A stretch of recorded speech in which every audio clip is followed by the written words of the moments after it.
Sortie de son lit, la Seine a aujourd'hui atteint un pic de crue de 8 mètres. Conséquence, sur la zone portuaire de Limay, un camion avec nacelle s'est abattu sur des camions-citernes contenant des produits chimiques, ici du chlore et du gasoil.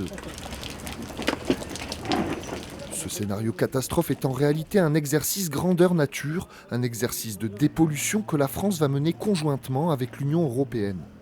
Sur un exercice de ce type, c'est de s'entraîner avec nos collègues des unités de sécurité civile françaises qui possèdent d'énormes moyens capacitaires et de travailler ensemble et s'entraîner dans un deuxième temps avec nos collègues européens. Alors, comparer le matériel, utiliser, mettre en œuvre et en pratique le matériel des pompiers français, des pompiers européens.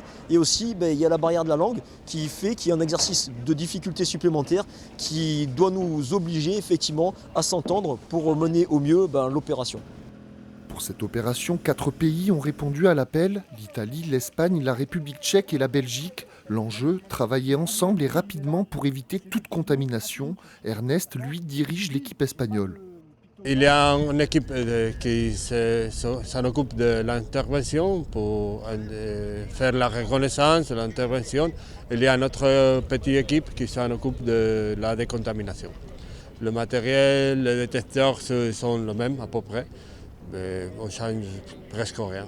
Un peu la procédure initiale, le mode de magasin, mais la procédure pour la reconnaissance et tout, c'est pareil. Au final, l'opération est un succès, une coordination qui a prouvé l'efficacité du plan d'action européen.